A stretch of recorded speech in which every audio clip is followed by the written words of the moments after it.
Olá, sou o Dr. Tiago Paiva Guimarães, apresentando Vida Plena. E está aqui comigo hoje a doutora Gabriela Pirais, pneumologista infantil. Vamos falar sobre os temas bronquiolite, pneumonia e asma. Isso mesmo. Então, doutora, quiser se apresentar. Oi, Primeiro, agradecer o convite, né? Muito obrigada. Eu sempre sou muito a favor da informação, porque eu acho que informação salva a vida e acho muito legal a proposta. E hoje a gente vai esclarecer várias dúvidas, né, sobre essas doenças pulmonares que são as mais comuns da infância. Eu sou pneumologista pediátrica, com formação realmente direcionada para a saúde da criança. Perfeito. E aí, hoje espero contribuir e trazer muitas informações aí para todo mundo. Tá certo, doutora. Então, vamos começar o primeiro tema desse primeiro bloco. Vamos falar sobre bronquiolite. Bronquiolite não é um termo muito comum, né? É difícil de ouvir. Às vezes, os pais que ouvem esse termo são aqueles que vão parar no hospital, o médico examinou, são uma bronquiolite. Doutora, o que é uma bronquiolite para a população entender? A bronquiolite ela é uma doença comum na primeira infância, em crianças menores de 2 anos, mais comum ainda nos menores de 1 ano, né? Ela é causada por vírus respiratórios, por vários vírus, mas geralmente o mais comum é o vírus sincicial respiratório, né? Que a mãe geralmente já fala assim, falaram que era o VSR, que é o grande vilão, ele causa a maioria das bronquiolites, mas é importante lembrar que vírus respiratórios, no geral, eles podem causar bronquiolite, né? Eu digo que a mãe que já escutou e passou por uma bronquiolite, ela não esquece. Né? É verdade. Então, o vírus entra no pulmão da criança e ele machuca esse brônquio, que descapela e obstrui o brônquio. Essa produção, né, esse processo inflamatório obstrui o brônquio da criança e dificulta a passagem de ar. E por isso, muitas vezes, leva ao que a gente tem mais receio, que é o cansaço, né? O bebê ali fica bem cansadinho. Isso assusta bastante. Tem mais alguma coisa com esse vírus, com essa bronquiolite? Por exemplo, bebês ficam cansados, né? Isso. Mas assim, tem algo mais junto com isso? A história clássica que a gente fala é um bebê que ele começa com sintoma de coriza, o nariz começa a escorrer, pode ter uma tosse ali, uma coisa, uma gripe, uma impressão para a mãe de que ele está com uma gripezinha. Mas lá pelo terceiro, quarto dia, acontece a piora da bronquiolite. Então, quando o bebê é pequeno, que ele gripa, a gente já fala, fica de olho, porque lá pelo terceiro dia, geralmente, o bebê começa a ficar cansado. Então, o mais comum é que antes desse fato mais, né, que assusta, que é o cansaço, ele comece com uma coriza, uma tossezinha, um mal-estar, e vai evoluindo e ficando mais cansado, né? Eu costumo pegar de vez em quando essas situações. Estou no ambulatório, chega a mãezinha lá falando, doutor, teve uma bronquiolite, vamos examinar, né? Geralmente eu estou com os alunos ali, eu falo, olha, a diferença da bronquiolite para a pneumonia, quase não tem diferença. No olhômetro é diferente. Mas tem algo aqui que vai mostrar no exame de imagem. Chega assim, coisa, mãe, a senhora tem um raio-x aí? Tem alguma diferença, assim, o raio-x da pneumonia para a bronquiolite? O que mais diferencia na parte radiológica do raio-x é que a pneumonia geralmente altera o raio-x. E por incrível que pareça, a bronquiolite, o raio-x não traz tantas informações para a gente. Inclusive, muitos livros e instituições dizem nem precisa fazer. Isso traz muita angústia para a mãe que está vendo seu bebê cansado, o médico falando, olha, quando a gente ouve, está fazendo barulho, e aí você não vai pedir um raio-x? Mas, em teoria, esse raio-x não é necessário porque é uma radiação que não vai alterar muito a minha conduta, né? E a pneumonia, geralmente, quando a gente pede o raio-x, ela vem uma alteração. Aí, o que mais confunde é uma pneumonia viral, que é diferente da bronquiolite, né? Que ela afeta todo o tecido pulmonar, digamos assim. Mas na prática, o que chama mais atenção é o jeito que a criança está. O exame físico ainda é muito importante, né? Geralmente a bronquiolite, o chiado se espalha por todo o pulmão, enquanto na pneumonia ele costuma se localizar, né, num lugar mais específico. Então, quando esse barulho, essa ausculta alterada é em todo o pulmão, vai falando mais a favor da bronquiolite mesmo, principalmente se for uma criança pequena, né? Eu costumo falar isso para os meus alunos também. Eu lembro, quando a gente falou nessa questão do raio-x, quando eu pegava um bebezinho, quando fazia porta de hospital, eu lembro que às vezes a mãe chegava, eu olhava assim, eu sei que não preciso do raio-x, mas eu vou pedir porque eu sei que é um raio-x terapêutico. Isso, às vezes é isso. Acaba sendo terapêutico, é uma forma de acalmar a mãe. E não só nessa doença, outras situações também que tudo bem, não precisa, mas vou pedir. Isso acontece tanto com raio-x como com xarope, né? Que geralmente não costuma funcionar, mas a gente sabe que dá uma angústia na mãe, dá um desespero ali de quem cuida. Eu não tô dando um xarope, né? Então, acalma o coração. Acalma o coração. Aí a gente entra num ponto aqui da bronquiolite, né? Prevenção, né? Existe alguma prevenção da bronquiolite? Né? O que eu posso fazer para evitar que meu filho tenha essa bronquiolite? Sim, a bronquiolite é uma doença que há muito tempo a gente não tinha tantas novidades, né? A gente sabe que os vírus causavam, levavam a cansaço e que o tratamento era basicamente dar o suporte para essa criança. Ela cansou, então a gente dá o oxigênio, dá o conforto, né? A gente trabalhava com isso. De uns anos para cá, focou-se muito na prevenção. Hoje, o que a gente tem de mais importante é a vacina da gestante, né? A gestante toma a vacina, disponível no SUS, e aí a mãe começa a produzir o anticorpo e passa pela placenta dela esses anticorpos para o bebê. Que quando nasce, ali nos 6 primeiros meses, que é o período que a gente tem mais medo da bronquiolite, sim, ele já tem os anticorpos, e aí quando o vírus entra, ele até pode fazer uma bronquiolite, mas a gente espera um quadro bem mais leve, uma coisa bem mais branda, né? Essa é uma primeira partida da prevenção. Então a gestante toma a vacina, produz anticorpos e passa para o seu bebê. Outra prevenção que existe atualmente é o nicervimab, é um anticorpo, e aí quem já toma esse anticorpo é o bebê, né?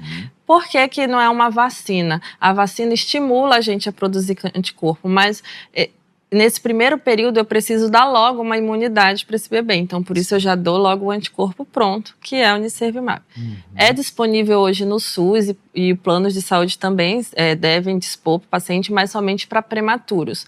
Todo prematuro nasceu abaixo de 37 semanas recebe a medicação, tá em lei. A grande vantagem desse anticorpo é que antes ele não era disponível na rede privada e hoje ele está lá na clínica particular, se a família tiver condições financeiras. Assim que o bebê nasce, ela pode levar, independente se é prematuro, se tem cardiopatias ou doenças pulmonares, a mãe quer, eu quero fazer, então ela pode levar para ele prevenir a bronquiolite, né? Teve uma mãezinha que me perguntou isso uma vez no SUS, doutor, eu tenho um plano, posso particular? Pode, tem aqui também, se você quiser. Isso, a da gestante, nossa, mudou, né? Foi bem recente essa mudança, né, de entrar no SUS, e a gente espera, assim, que pro ano que vem, esse ano é porque o nosso pico começa mais cedo, aqui talvez a gente veja mais pro ano que vem. Outras questões que a gente sabe é que bebês que convivem com um irmão que vai para a escola, eles têm uma chance maior porque essa criança pega o vírus e traz para casa, pega o vírus e traz para casa. E a gente tem que ter aqueles cuidados de higiene mesmo, né? Tentar, mas muitas vezes é difícil separar os irmãos, né? Sempre tem aquele mais velho que eu falo, ele traz o beijo do catarro, toma pra ti. E aí é difícil a gente separar, né? Mas manter lavagem nasal, no mais velho, lavar as mãos sempre que ele chegar, tomar banho antes de entrar em contato com o bebê. E principalmente, se seu bebê for muito novo, não fique recebendo muitas visitas em casa, principalmente esse começo do ano, né? De janeiro a junho, aqui a gente tem o pico das doenças respiratórias, eu falo, não é um período para se receber muitas visitas, para levar o bebê para um lugar com muita gente, com aglomeração, porque aumenta muito o risco dele pegar um vírus, né? Eu sempre falo para a mãe, sempre tem um parente que fala, ela é muito chata, ela não deixa ver. Daí tu fala, mas tu vai passar uma noite lá no hospital com ele, se ele internar? Não vai, então... É melhor a senhora ser chata. Não, é verdade. E eu, por exemplo, eu como pai, o que eu tenho que tomar de cuidado com relação para o meu filho não ter bronquiolite? O meu cuidado, minha higiene pessoal, algum hábito, existe algum hábito que pode ser danoso para bronquiolite? O que a gente sabe a gente teve um pouco de aprendizado com o coronavírus, então a importância de chegar, tomar banho, lavar as mãos para entrar em contato com o bebê. Né? Acho que o principal nosso papel como pai, como mãe, como cuidador é manter essa higiene para tocar no bebê e principalmente evitar aglomerações e aquele bebê que passa de braço em braço, porque às vezes eu, adulto, estou com vírus sincicial que para mim não causa nada, ou causa uma leve coriza e daí eu passo para o bebê que já causa uma coisa bem mais grave, né? E existe tratamento para essa doença? Bom, Pro livro, ele diz assim, olha, não temos ainda uma medicação específica para bronquiolite, então são medidas de suporte, né? Oxigênio, fisioterapia, há muita discussão sobre o uso do salbutamol, de corticoide, prelone, prednisolona, né? Corticoide oral, mas o que a gente sabe é que quem tende a responder a isso são os mais alérgicos, né? Se aquele bebê tem a PLV, dermatite, ele faz uma bronquiolite, ele tem mais chance de responder, né? Muitas vezes é feito na tentativa de resgatar o paciente, porque a gente chega ali num limite terapêutico, né? Já fiz de tudo, não está melhorando, e a gente faz as medicações para tentar que ele não interne, que ele não faça um quadro mais grave. Agora, uma medicação específica para o vírus sincicial não tem. A não ser que ele positive para influenza, que aí a gente usa, né, o oseltamivir, que é a medicação específica para o vírus, mas para os outros vírus respiratórios, infelizmente, não. Por isso que a prevenção ainda é a melhor arma para a bronquiolite. É verdade. Eu estava lendo que o vírus ele sobrevive bastante tempo, né? Então, isso, no ambiente, né? Então tem que ter cuidado. A higiene é importante. E às vezes lá na gestação a mãe não está muito ligada nisso. Eu falo que quem vai tomar muito essa vacina é a mãe do segundo filho, que principalmente aqui já passou por uma bronquiolite, ela vai atrás. Mas a mãe que é o primeiro filho, ela fica meio assim, mas uma bronquiolite assusta. Então, se você está gestante, vá atrás da vacina. Tá certo. Bom, e este foi o primeiro bloco, e nos próximos blocos falaremos mais sobre mais doenças respiratórias. Olá, estamos agora no segundo bloco e vamos falar agora sobre uma doença muito comum, cada vez mais frequente, a famosa asma. Doutor, asma é uma coisa que eu vejo no consultório, médicos, tanto pneumologistas, otorrinolaringologistas, alergistas, nós pediatras trabalhamos muito com isso. E o que nós podemos falar sobre a asma? Primeiro, né, o que é a asma, né? A asma é uma doença genética crônica, atualmente sem cura, mas com remissão. Basicamente, ela é uma predisposição da pessoa a ter um brônquio que inflama bastante. E ele fica fazendo essa inflamação. E quando algum agente externo, vírus principalmente em pediatria, ou fumaça, ou cheiros fortes, produtos irritativos, poeira, ácaro, mofo, quando isso entra em contato com a via aérea, ela faz uma reatividade. A grosso modo, os brônquios começam a fechar e se contrair, como se estivessem irritados, e aí leva ao que a gente vê de mais comum, que é a clínica, né, como ela se mostra, leva a tosse e uma falta de ar, né? E o que chama mais atenção, geralmente, para a família. Pois é, né? A gente vê que são vários fatores desencadeantes de uma situação que é basicamente uma alergia, né? Uma doença genética. Então, coisas que podem causar uma alergia também podem causar uma crise asmática, né? Um cansaço respiratório. Né? Eu lido muito com isso também. E eu costumo, quando eu fazia pronto-socorro, eu falava muito, no ambulatório eu falo muito sobre a prevenção, oriento os pais, faço tratamento, encaminho para o pneumologista, converso, digo, siga as regras do pneumologista. E já vi muito caso de pai e mãe que às vezes vai no pneumologista e não segue as orientações. Isso é muito comum. Por ser uma doença crônica, ela sofre do mal da doença crônica, né? Que é o paciente que se trata, se sente melhor, a família, no caso da pediatria, os pais acham que ele está melhor, interrompem o tratamento, né? Mas como a gente explicou, ela é crônica, então essa interrupção, parar o tratamento, ele deve ser conforme a orientação médica, o paciente precisa ser examinado, avaliado para isso, né? Uma coisa interessante sobre a asma é que o protótipo, digamos assim, a asma mais clássica, ela é aquela do alérgico, né? Então, é aquele paciente que tem uma dermatite, que já teve alergia alimentar, que a mãe fala, esse menino é todo alérgico, quando ele vê a poeira, o olho incha, coça, espirra, e ele cansa, doutor, ele fica cansado na atividade, ou se ele pega uma virose, ele cansa. Mas a gente também tem o grupo da asma em que ele não é tão eosinofílico, não é tão alérgico, né? Inclusive, esses têm até um controle mais difícil da gente alcançar. Então, ele não tem muitas alergias, nada ali, mas ele gripe e cansa, ou ele tem uma tosse muito prolongada. Muita gente acha que, se ele não é alérgico, eu não posso dar esse diagnóstico de asma, mas, na verdade, a gente sabe que a asma ela tem várias vertentes, vários tipos de paciente, né? Por exemplo, tem a asma eosinofílica, a pessoa mais alérgica, tem a asma que já não é do tão alérgico, tem a asma relacionada à obesidade, então só do paciente ganhar peso, ser obeso, ele pode desenvolver uma asma. Tem uma asma do adulto, então, mas eu não tive na infância, eu não tenho, não pode ser asma porque eu fui uma criança. Mas ela pode se desenvolver na vida adulta. Tem a asma relacionada ao trabalho, então se no meu trabalho eu tenho muita exposição, alguma coisa que irrite, eu posso desenvolver asma, né? Porque aí seria uma predisposição genética com um fator externo. Então a asma, ela é um livro, né? Ela tem muitos modos de se ver.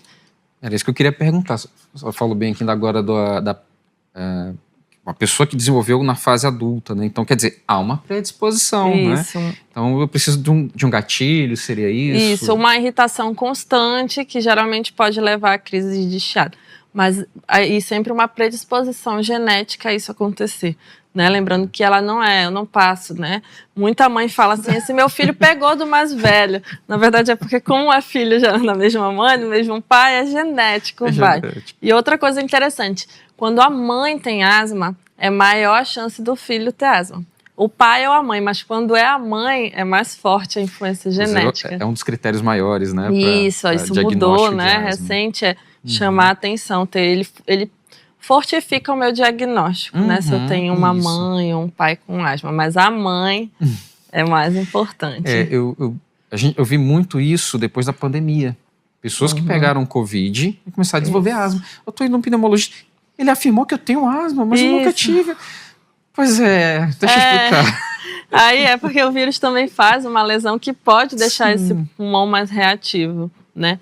Às vezes vem a mãe com um filho que cansa e na consulta ela mesmo recebe o diagnóstico dela. Porque ela relembra de uma infância toda que ela ficou muito doente e que falavam, não, mas isso é uma bronquite, isso é só uma bronquite. Quantas vezes? 50 vezes. Eu já internei 3 vezes, já fui, mas era só uma bronquite. Não, pera lá. Pelo que você está me contando, você tem asma, né? E isso influencia no seu filho também tem uma chance maior de ter asma. Pois é. Aí tem o fator obesidade, né? É interessante porque a gente sabe, nós médicos sabemos que a obesidade, ela traz muitos fatores inflamatórios, né? Então a asma tem esse lado inflamatório, então... Que é piorado pela obesidade, né? Uma coisa também sobre a asma, às vezes a criança chega pra gente já muito obesa, porque já tomou muito corticoide oral, prednisolona. Teve várias crises e precisou tomar corticoide oral ou na veia, né, quando foi lá pro pronto-socorro. E ela vai ganhando peso por conta do corticoide, e isso vai piorando a asma, porque a obesidade piora. Esses pacientes, crianças com asma obesas, elas precisam de mais remédio para manter o controle. A gente sabe que nesse a gente vai ter um trabalho maior, a gente vai ter que usar mais medicação para ele ficar ali estável, né? Então isso é importante. Um dos pilares do tratamento da asma é você manter o peso, né? Então é super importante. Você falou no início que não tem cura, né? A gente escuta muito no consultório, doutor, ele parece que está tendo asma. Eu lembro que eu tive asma quando eu era criança, mas eu estou curada. Eu digo, isso. Opa. Não é bem assim, é que você não está mais tendo as crises, isso, né? Isso a gente chama tecnicamente de remissão. A gente não usa a palavra cura, porque a partir do momento que eu te digo curado, você está liberado. E isso não pode acontecer, a gente precisa de um acompanhamento. O que acontece? O que a gente define como remissão? É o paciente que está aproximadamente 2 anos sem medicação nenhuma e não teve crises, e a gente assume que ele entrou em remissão. Ele fica vindo ali uma vez ou outra para a gente avaliar. E por que ele não está curado? Porque sabendo disso, pode ser que ele passou a infância tendo crises, entrou numa remissão, ficou bem, viajou para um frio, chegou lá, teve uma crise. E aí é pego de surpresa porque estava curado, mas não estava curado. Então ele sabe que mesmo ele estando em remissão muito tempo sem crise, tem cuidados que ele precisa ter. Ele não pode se expor tanto a poeira, a mofo, água sanitária, que faz muita crise, né? Então, por isso a gente não gosta de usar a palavra cura. E isso é um caminhar comum do asmático. Ele começar geralmente com uma dermatite, depois uma alergia, e a mãe fala, agora é essa nova, ele começou a ter crise. E aí ele vai, melhora da asma e vira aquele adulto que fala assim, eu tinha tudo isso quando era criança, agora eu só fiquei com uma rinite. Geralmente a que sobra é a rinite, ela se mantém. Né? Então aí por isso a gente não fala de cura, até porque, por exemplo, se a gente considerasse cura, eles não seriam um grupo de risco no coronavírus, e a gente viu que era um fator importante, né? Então a gente usa o termo remissão mesmo. Eu costumo falar para as famílias assim, principalmente para os pais que dizem isso, eu estou curado. Digo, olha, não é bem assim, pode acontecer, é bom você manter os mesmos cuidados, porque uma hora esse negócio pode vir, né? Você pode ter uma crise e tudo mais. Já vi situações de pacientes que faziam um bom acompanhamento com o pneumologista, começaram a melhorar, né? Aí não estavam mais tendo crise, até que começaram a ter outras crises, né? Convivendo com, às vezes, um parente, às vezes a mãe solteira se junta a um homem que tem hábito tabagista. Meu Deus, vocês aí sofrem. O tabagismo é muito importante nesse sentido, né? Também é uma criança que, se ela convive com um tabagista, se ela tem um parente, às vezes uma avó, alguém que fuma, ela vai disparar mais crises. E é muito difícil a gente controlar essa criança. A gente sabe também que são crianças que precisam de mais remédio para ficar bem. Então, se uma criança a gente usar uma dose pequena, nessa a gente já sabe que a gente precisa de muito mais para tentar deixar ela bem. E mesmo assim, às vezes a gente não consegue. Outra coisa muito interessante é que mães que fumam durante a gestação, esse bebê tem chance maior, né? De ser asmático e de ter problemas, bronquiolites mais graves, intercorrências nos primeiros anos de vida, né? E se ela fumou também de forma passiva. Então a mãe está gestante e o pai fuma bastante próximo. E tem muita gente que fala assim, não, mas ele fuma só lá fora, né? Não fuma dentro. Mas a roupa, não adianta, né? Isso conta como tabagismo passivo se ela fuma ali no quintal e volta. Não tem como. Tem outra situação. Né? Eu já convivi com fumante. Eu também. Eu falo com os pais bem assim, olha, às vezes a pessoa que fuma está fumando ali no quintal, mas você está dentro de casa. Você está sentindo a fumaça? Estou sentindo o cheiro. Então pronto, chegou para você. Chegou lá. Não fica numa caixa, Aí eu brinco assim com a família, olha, manda essa pessoa que fuma, se puder, fumar 3 quadras longe de casa. Isso. É melhor, porque pelo menos vai pra lá, né? Eu tenho até uma paciente que a avó dela parou totalmente de fumar depois de uma consulta com a gente, assim. Ela foi bem firme e falou, não, se eu tô piorando a minha neta, chega. Porque às vezes o amor próprio não faz ela parar, mas o amor pelo neto, né, pelo filho, vai. Porque já vem da criança internar bastante e, olha, ajudou muito, muito mesmo. Eu lembro que uns anos atrás eu tava num CAIC, e eu estava atendendo uma família. O pai e a mãe foram nessa consulta com os 3 filhos. E os 3 viviam adoecendo, tendo doenças respiratórias, tiveram pneumonia, e o mais novinho, asmático, vivia tendo crise. Aí eu olhei assim, eu tive que fazer toda aquela pergunta, tudo que poderia fazer mal para aquelas crianças. Aí, cigarro. Aí eu perguntei, vocês fumam muito? Como é que vocês fumam? Eles falaram quanto que eles fumam por dia. Eu fiz o cálculo de quanto que eles estavam gastando por mês. Eles estavam gastando R$680 por mês, os 2. Nossa, aí os caras assim, doutor, não, isso não é verdade. É possível. Deixa eu mostrar aqui para vocês, vou calcular de novo. Mas é verdade. Poxa, doutor, então a gente está fumando tanto e piorando os meninos e gastando dinheiro com remédio também. Pois olha, R$680 dá para fazer uma boa feira. Fazer muita coisa com isso aqui. Um bom supermercado. Então, verdade. Né? Então, aí eles começaram a fazer um trabalho para parar de fumar. A gente sabe que não é fácil, né? Não pode ser abordado como, a partir de agora eu não vou mais fumar. Mas a gente sabe, o SUS oferece tratamentos, né? Apoio, tem medicações que ajudam você a parar de fumar, se você quer parar. Então é procurar ajuda mesmo, porque tem tratamento para isso, para lhe ajudar a seguir esse caminho, né? E, bom, a gente falou do cigarro. Existem outras coisas também que podem desencadear uma crise? No dia a dia, a gente sabe que na pediatria o que dispara mais crise disparado é vírus, né? Virose. Virose é o nosso carro-chefe. Como é que isso é na prática? Doutora, ele gripou, cansou. Gripou, cansou. Eu tenho uma frase que é assim, gripar várias vezes para uma criança de creche, de escola, é normal. Gripar e cansar, gripar e cansar, gripar e cansar, não é normal.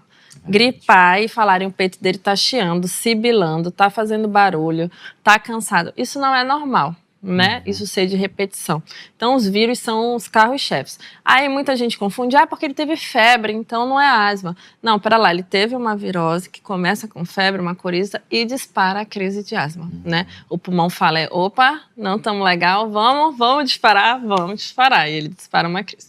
Depois disso vem poeira, ácaro, né? A gente sabe que a gente mora num lugar muito úmido, então aqui tem muito mofo, isso dispara também, às vezes atrás do móvel que a gente não vê, embaixo um MDF que a gente não vê, uma coisa assim que às vezes não tá tão a olho nu, não é aquele infiltradozão no banheiro que também piora muito, mas a gente tem muita umidade e isso vai disparando crises. Tem mãe que fala assim, mas é só quando ele entra no quarto dele. Procura então, revira esse quarto que alguma coisa tem aí.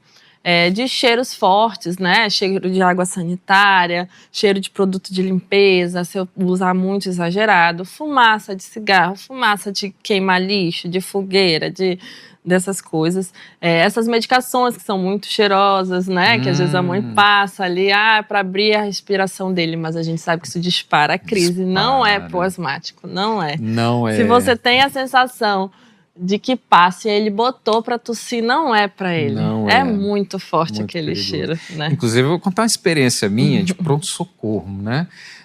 Todo dia eu vejo isso, todo dia que eu falo, olha, é um gelzinho canforado que você compra aí nas farmácias e tal. Às vezes é um produto que a vovó gosta de usar, ele tem um cheiro muito forte. Eu lembro, cheguei de manhã cedo, quando o Delfino era pronto-socorro, cheguei de manhã cedo e o primeiro paciente que estava na minha tela era um paciente para ser atendido logo, quer dizer, um laranjinha, tinha que chamar logo. Então eu cheguei, já chamei logo, um rapazinho de 10 anos, muito cansado. Mãe, tá bem cansado. Eu disse, não, doutor, ele tem asma. Ela já foi falando logo, ela desesperada. Ele tem asma. Aí eu já vendo o peso, já fazendo o cálculo para fazer o resgate. A mãe falando, doutor, eu vim aqui ontem à noite com uma médica novinha, né? Coitada, já xingando a coitada da médica, né? Ela até que fez o resgate dele direitinho, mas esses remédios, mostrou a receita, que ela passou aqui, não deu certo não, doutor, tá tudo errado. Eu olhei assim, meu Deus, mas tá tudo certo, tudo muito bem calculado. A médica poderia ser novinha ou não, poderia ser recém-formada, não, ela fez correto, fez tudo legal. Eu olhei, mãe, aqui tá certo, então alguma coisa em casa desencadeou. Então eu já conhecendo, já com experiência, já perguntei logo, vem cá, usou aquele gelzinho lá e tal, ou alguma outra medicação com cheiro forte? Usei o gel. Pois é, mãe, esse gel ele piora tudo, já tem estudo, a gente sabe que faz mal. Ela, meu Deus do céu, eu não sabia. Lembra, a senhora fazia acompanhamento com o pneumologista? Fazia. Ele não falou que não podia usar? Ele até falou, mas eu não acreditei, porque sempre usando, sempre usa, muitos anos sempre e tal. Usa. Aí, pois é, mãe, faz mal. Aí, mas não dá pra discutir muito não, vamos logo resgatar ele, a gente conversa com mais calma depois. Quando ela voltou, que ele já resgatou, melhorou bem, ela falou, ai, doutor, tô a fim de enfiar minha cabeça no chão. Eu digo, não, tá, tudo bem. Não tô aqui pra brigar, já tá melhor, mas já sabe, eu sei que a senhora não vai mais cometer esse erro. Então, vá lá. Infelizmente a médica não tá aqui pra pedir desculpa, mas eu não vou nem contar pra ela. Porque às vezes dá a impressão de que abre o pulmão, né? Abre, mas na verdade irrita o pulmão, aquele cheiro forte irrita. Então, muito. não pode mesmo, né? É melhor evitar. Assim como aqui a gente tem uma questão cultural regional, né? De garrafada, de xarope. Eu sempre falo assim, quando é muito natural, que a gente vê que não tem nada, tome e faça a sua bombinha. Nem eu, nem você. A senhora não para a bombinha e eu também não impeço. Doutor, esse xarope natural, não, tudo bem, eu não sou contra, não pode tem usar. mais. Toma um gole e faz a bombinha, né? É mais importante. E o tratamento, doutora? Como que é o tratamento, assim, da asma? Primeiro, assim, eu sempre quero chamar a atenção para isso de que gripou e ficou cansado, não é normal. Né? Sempre. Acontece um episódio, outro episódio, alguns vírus podem levar sem ser o diagnóstico, mas, poxa, toda hora tá ali, né? Toda hora tá precisando ser resgatado, precisar de medicação, não tá normal, né? E aí a gente já vai caminhando para o diagnóstico. Outra coisa que é muito confuso é que é uma história de esperar até 2 anos, 2, 3 anos para dar o diagnóstico. Ano passado a gente teve uma grande atualização nisso e antes disso a gente já pode dar esse diagnóstico. Né? Se a criança tem sibilância de repetição, se ela chia, se quando eu faço salbutamol ele melhora, se quando eu dou corticoide por um tempo prolongado ele melhora, e se eu descartei outras coisas, ele não é cardiopata, que justifique, ele não tem tuberculose, que a gente tem muito aqui, ele não tem outras doenças, eu já posso iniciar o tratamento. Inclusive eu inicio o tratamento visando até o diagnóstico. Poxa, eu iniciei, ele melhorou, então tem. Outro ponto são crianças que tossem muito e nem sempre ficam cansadas. Sim. Que se chama uma variante, né, chamada tosse, uma tosse variante asma. A gente trata igual uma asma, né? Só que o sintoma predominante dele não é ele cansar, é ele tossir. E é uma tosse que geralmente piora à noite e piora na atividade. O que é uma atividade para uma criança? Ele ir para um pula-pula, ele ir para uma brincadeira, ele ir para o aniversário. Então a mãe fala assim: doutora, ele brincou no aniversário, ele correu, ele não se cansa, doutora. Mas quando ele chega em casa à noite, eu já sei. Então é aquela mãe que fica no aniversário já sofrendo. Tipo, hoje à noite eu vou me dar mal. Ele tá bem aqui, mas hoje à noite... Vamos sofrer. E aí o próximo passo é saber que existe tratamento, né? A asma é uma doença que ela é muito comum. Cerca de 1/4 da nossa população tem asma. É muita gente. Mas o que eu percebo é que as pessoas tratam muito crises de asma, mas não a doença. E a nossa meta é tratar a doença para que eu não entre em crise. Ficar entrando em crise, ficar indo em pronto-socorro, ficar internando... Isso não é vida, isso não é ser asmático. Ser asmático é ter uma medicação disponível em que eu tenho a vida o mais normal possível. Eu vou saber que eu não posso estar em poeira, que eu não posso estar, que eu vou me retirar desses locais, mas que não é para eu estar em pronto-socorro só porque eu tenho asma. Com outras doenças, a gente não vê tanto essa negligência, né? Se uma criança interna com uma doença crônica, ela não sai de lá só tratar. Se ela interna com diabetes, tu não vai tratar só a crise e vai falar, vai embora. Não, pera lá, tem que fazer um tratamento, mas com asma isso não é feito. Eu falo que é igual você quebrar a perna e só dar dipirona. E não resolve o seu problema. Resolve. Pode te dar um alívio ali, tu vive, faz, mas não resolve. Se eu só tratar crises de asma, eu tenho que fazer o tratamento, que é feito com uma bombinha de todo dia. E aí a gente vai para o outro dilema grande da asma. A bombinha vicia? A bombinha não vicia, não vicia, não tem como, né? Muitas vezes a bombinha é o mesmo remédio que você dá por via oral, só que de forma respirável, que chega mais rápido no pulmão, que tem menos absorção sistêmica, e aí você tem menos problemas sistêmicos. Por que ficou essa fama do viciar? Porque enquanto eu uso, eu tô bem. E aí, se eu paro de tratar minha doença, eu entro em crise. E aí o cuidador, a mãe, o pai pensa assim, tá vendo?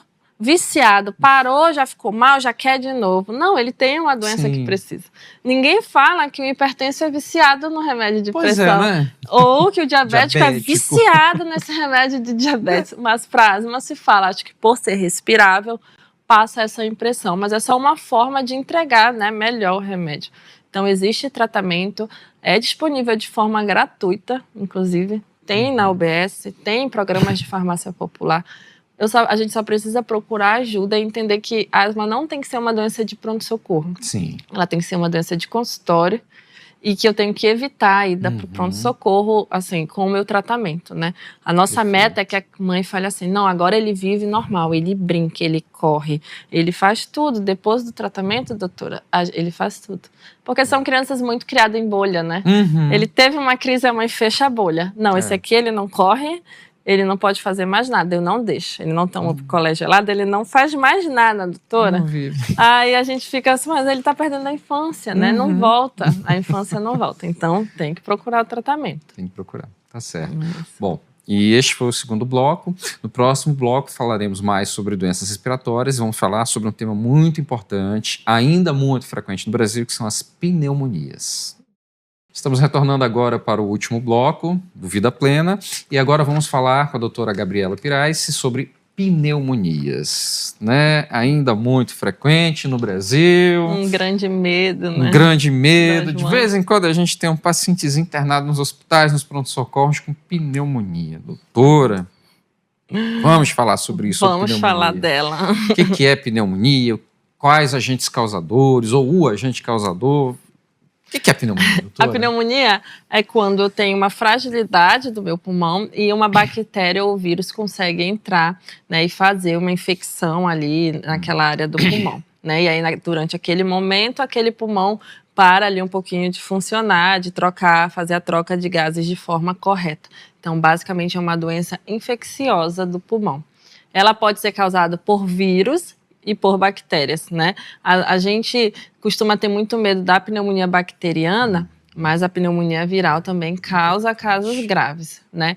Mas sobre vírus, vários vírus respiratórios, todos esses que a gente tem aí, influenza, vírus sincicial respiratório, parainfluenza, rinovírus, mas o agente mais comum de pneumonia da bacteriana é o pneumococo, né? Conhecido é uma bactéria que se chama pneumococo. Outras bactérias também podem causar pneumonia, mas o carro-chefe, o que causa a maioria das pneumonias, ainda é o pneumococo, né? Lembrando que ele também é um carro-chefe, é o que mais causa as pneumonias complicadas. Quais são as pneumonias complicadas? São aquelas que a criança evolui com um derrame, que é a mais conhecida como água na pleura, ou quando vai para uma necrose do pulmão, que já é ali o tecido, já, digamos que ele se liquefaz, ele se estraga ali, né? Então aí já é uma pneumonia complicada, ela já deu um passo a mais, né? Mas também o mais comum ainda é o pneumococo. É o pneumococo, né? Existe uma forma de prevenir, a gente pegar esse pneumococo ou a gente já falou bastante de vírus, né? Eu creio que os cuidados, né, de higiene são de extrema importância, né? Para evitar que esses vírus acessem. Agora, a bactéria é mais complicado, né? Existe alguma coisa mais relacionada direto à bactéria? Como prevenir? O que, por incrível que pareça, você proteger contra o vírus é um dos passos importantes, porque o vírus, ele lesiona a minha via aérea e a bactéria se aproveita disso. Então, quando eu protejo do vírus indiretamente, eu protejo da bactéria. Mas o que a gente tem de carro-chefe ainda é a vacina, né? Então, a vacina para pneumonia, ela é disponível no SUS, é aquela que o bebê toma lá, 2, 4, depois toma com 1 ano, em particular é um pouco diferente. Ela ainda é o nosso carro-chefe para prevenção de casos graves. Aí vai falar assim, mas doutor, o meu filho tomou e teve uma pneumonia. Sim, graças a Deus ele tomou, teve, tá bem. Se ele não tivesse tomado, talvez ele tivesse e não estava mais aqui hoje. Seria um caso mais grave, uma pneumonia mais grave, uma história pior. Então a vacina, isso serve para todas as doenças, ela previne de casos graves, né? De que a doença evolua de uma forma mais ruim ali, bem prejudicial. Quando eu falo vacinas são para prevenir. Ah, mas eu tive a doença. Sim, mas você está viva, você talvez não teve o quadro mais grave, né? Então você está vivo, graças a Deus por isso. A gente sabe também que a alimentação é um fator muito importante, né? Então, crianças desnutridas, elas têm uma chance maior de fazer pneumonia. E lembrar que a desnutrição não é só a criança magra, esquelética, né? Que aquele criança gordinha que só come besteira, ele também é desnutrido, né? Ele não tem ali como fazer anticorpo, que vem de proteínas, que vem de uma boa alimentação, né? Então, lembrar que não é só aquele magrinho lá que está correndo risco. O gordinho, né, do ultraprocessado. O gordinho esse daí também tem chance. Eu lembro que eu tive uma situação lá no Delfino ainda, na enfermaria. Eu tive um paciente, 2 irmãos gêmeos magrinhos, com pneumonia, e um gordinho com pneumonia. Eu consegui dar alta para esses magrinhos em poucos dias. Isso. O gordinho demorou. Você sabia que crianças gordinhas chiam mais? Eles chiam mais. Eles chiam mais, eles têm mais tendência, porque o pulmão tem que trabalhar mais para sustentar ali aquele corpo que é maior. E a gente já viu que a parte inflamatória, né, da gordura, então, até falo pra mãe, isso é coisa de antigamente, o bebê é gordinho só que é saudável, né? Ele tem que estar ali indo bem na curva dele, no padrão dele. Os antigos falam isso porque eles tinham muito medo da tuberculose, que é outro tema, né? Isso. Ainda acontece no Brasil, não com tanta frequência. Então, você vê uma pessoa magra, você tinha... Ela é e hoje a gente já sabe que manter o padrão ali é o melhor. Sim, verdade. Né? Então... Mas a vacina ainda continua sendo o principal. Ainda continua, isso é verdade. Claro que existem vários tipos de pneumonia, né? Em toda pneumonia a gente precisa mandar para internação, né? Isso. E existe alguma pneumonia, existem quadros que a gente pode tratar em casa, né? O que é importante para esses pais levarem a sério? Por exemplo, foi no pronto-socorro ou foi no ambulatório, o médico viu que era uma pneumonia que dava para tratar em casa, e o que a gente pode recomendar para esses pais? O que os pais podem fazer? Além de, claro, seguir o que está na receita, o que eles têm que fazer a partir daí com essa criança em casa? A partir do diagnóstico, a gente tem que seguir perfeitamente a receita, principalmente quanto ao antibiótico, né, que é receitado. Tentar manter uma alimentação mais saudável possível, né, e resguardar a criança, né. Ela não está respirando tão bem, ela não é o momento dela ir para o parquinho, para uma coisa, né, para ela estar ali correndo, demandando muito desse pulmão que não está tão legal. Então, nesse momento só Eu sempre gosto de deixar isso bem claro. Nesse momento só, ficou boa, a vida que segue. Isso, né? vida que Então, nesse momento só, ali a criança tem que ficar um pouquinho mais quieta. Inclusive, assim, para o diagnóstico, chama muita atenção a criança quieta, né? Isso. A mãe que ela fala assim, esse menino não é assim. Eu falo para os residentes lá, isso é critério de gravidade. A mãe falou isso, tu já liga o teu alerta, porque ela fala, esse menino, ele não é assim. Aí eu vi que ele passou o dia deitado. Eu tenho filho, minha filha, que o dia que ele passou o dia deitado, ele estava com influenza. Eu falei, esse menino não é assim, vai começar uma febre. Então, isso é muito importante, né? Uma coisa que diferencia muito casos mais leves, a virose, digamos assim, da pneumonia, é que na virose, quando é um vírus, uma coisa mais simples, geralmente a criança tem febre. Durante a febre, ela fica ali um pouquinho mais amuadinha, mais tristinha. Quando a febre passa, a mãe fala, nem parece que esse menino tá com febre. Isso é verdade. Esse menino tá aí, nem parece. Já quando é uma pneumonia, principalmente a bacteriana, que é uma coisa assim mais séria, a febre passa, e a febre passou, ele ainda tá largado, ele ainda tá lá no sofá, ele ainda tá deitado, tá estranho, o menino tá estranho. Você olha, ele tá respirando rápido, né? Mesmo sem febre, às vezes na febre a gente respira um pouquinho mais rápido. Mas, poxa, a febre passou, ele tá lá, respirando rápido, largado, não quer brincar, não quer comer, aí já chama bem mais atenção. E não os dias, e nem assim, mas a febre deu de 39, mas vírus fazem febres muito altas, viroses fazem febres muito altas. Chama mais atenção o estado geral, né, entre essas febres. Tora, não, passou a febre, ele não tá bem, eu tô achando ele respirando rápido, tá? E aí você chama bem mais atenção pra gente. Chama. Eu costumo falar para os pais, presta atenção, fica de olho, cuidado com outras coisas que você quer fazer no tratamento. A gente até falou no bloco anterior daquele gelzinho lá. Isso. Eu já peguei situação que o paciente estava fazendo tratamento certinho, mas o gel piorou. Isso. Te deixou em observação, sem o gel, olha... com certeza foi o gel. E outra coisa sobre o tratamento é que às vezes a gente passa, ele não tem indicação de internar, a gente avaliou, não tem indicação de internar, mas na hora de dar o remédio a criança cospe. Cospe. Então esse aí talvez ele vai ter que a mãe voltar e falar, tentei, mas não deu. E aí ele vai ter que ficar, porque já não é seguro. Já internei uma criança assim uma vez. Então, às vezes a gente interna simplesmente porque a criança não engole. Não engole, você tenta e aí já é perigoso. Né? Eu tava na porta nesse dia, não vai. Fui lá com o pessoal da enfermaria, gente. Não vai. Não dá. Era uma colega assim, bem difícil de aceitar. Poxa, mas ele tem que tentar. Cara, um dia tentou, mas não tá vai dando. ter que ser um critério. Já fez 2 dias, não tá dando certo, é internação. Interna, cara, por favor, pela nossa amizade. Tá bom. Interna. Aí ela viu, Thiago, realmente, ele tava bem cansadinho ainda, achava que era leseira. Não, tá cansado, você viu, fica. né? Outro sintoma de pneumonia que até pouco o médico traz uma dificuldade ali pra gente é a criança que tem febre, falta de ar e dor na barriga. Mas tá com diarreia, tá vomitando? Não, doutora, mas ele reclama que dói. Tá com febre, eu tô achando ele respirando. E você olha pra criança e vê que ela não tá bem. Aí você até se pergunta, será que é uma apendicite? Aí eu falo pro residente, pede um raio-x de tórax. Nesse aí que tem febre, tu ausculta, às vezes tá meio confuso. Isso. Mas não teve diarreia, nada que explique, pede um raio-x. E muitas vezes vem com a água, né, na pleura, o derrame pleural, né, que causa essa dor. Pode causar uma dor que a criança refere como abdominal, né, uma dor aqui nessa região. E pode ser pneumonia.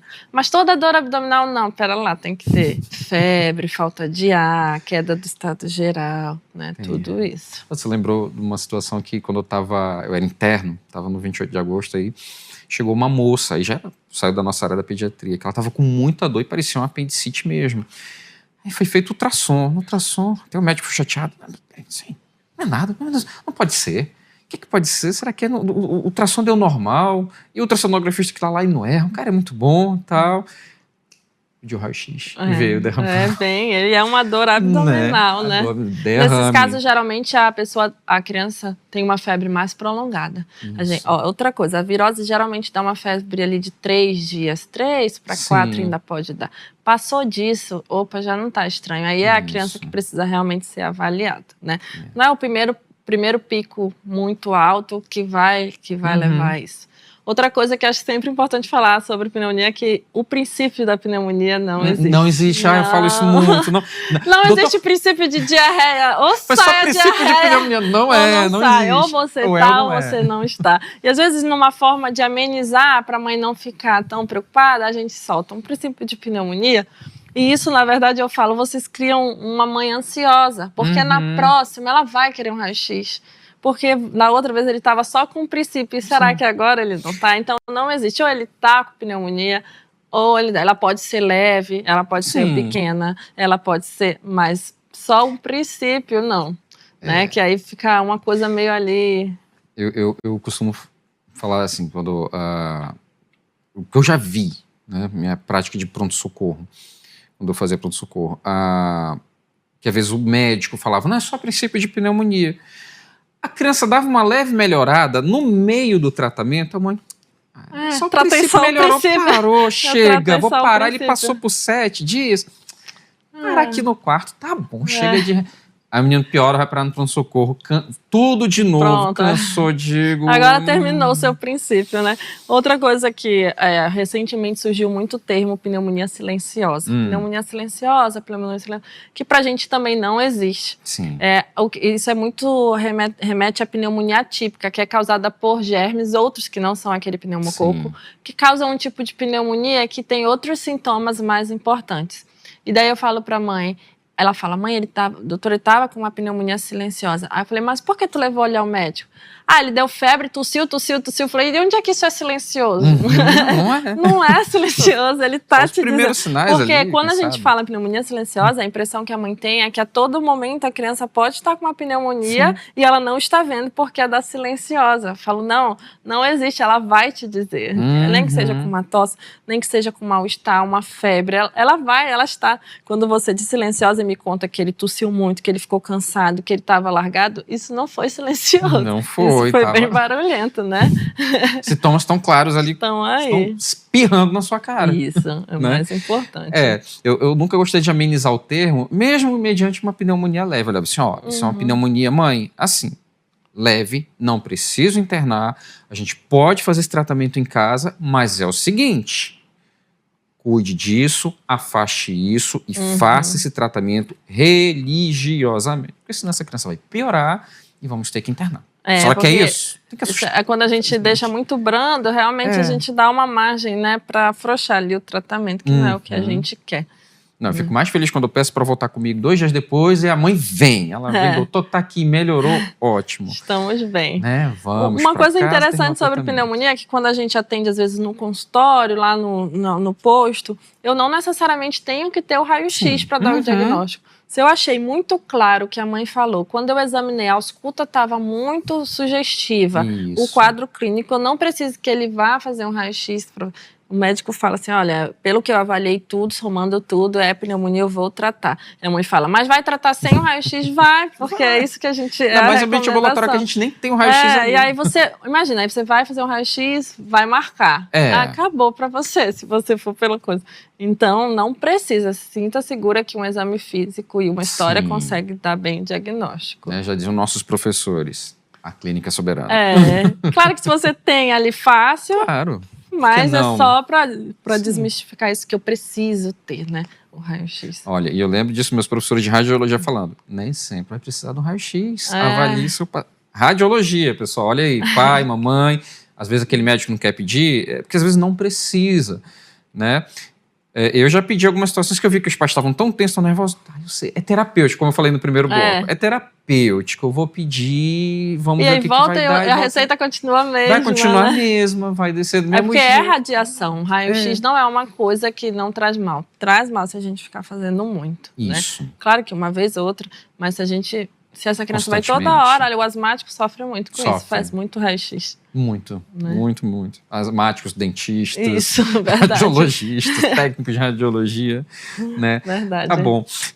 Bom, doutora Gabriela, muito obrigado. O papo foi ótimo. Poxa, obrigada. Espero que os pais que vão assistir esse programa possam entender essas doenças, como cuidar dos seus filhos, os cuidados que são mais importantes, né, para prevenir doenças. Mas, doutora, quer dar alguma consideração final sobre alguma dessas doenças? Acho que falando um pouco de cada uma, a minha consideração final sobre pneumonia é que a vacinação é super importante, ela está disponível no SUS, mas se você tem condições financeiras, as clínicas particulares oferecem vacinas que protegem contra o maior tipo da bactéria, do pneumococo. Então, enquanto no SUS a gente ainda está no 10, lá tem a 13, a 15, até a 20, mas a gente sabe que isso é custo dependente, então se eu posso pagar, eu pago, se eu não posso pagar, tudo bem, eu vou lá no SUS e completo o meu cartão, né? Sobre a asma, eu acho que o principal é que asma tem tratamento e que não é normal eu ficar indo em pronto-socorro. Se a criança está indo, está cansando, está toda hora precisando de medicação de crise, isso não é normal. E isso não é uma vida legal para a criança. O asmático ele tem direito de viver uma vida o mais normal possível. Quanto à bronquiolite, eu acho que o principal recado é: evitem tantas visitas no bebê novinho, evitem aglomerações e lembrar que a vacina está aí para gestante, né? Então é a chance de você passar esse anticorpo para o seu bebê e ele, caso pegue uma bronquiolite, ser algo mais leve, né? Acho que é isso que eu queria falar.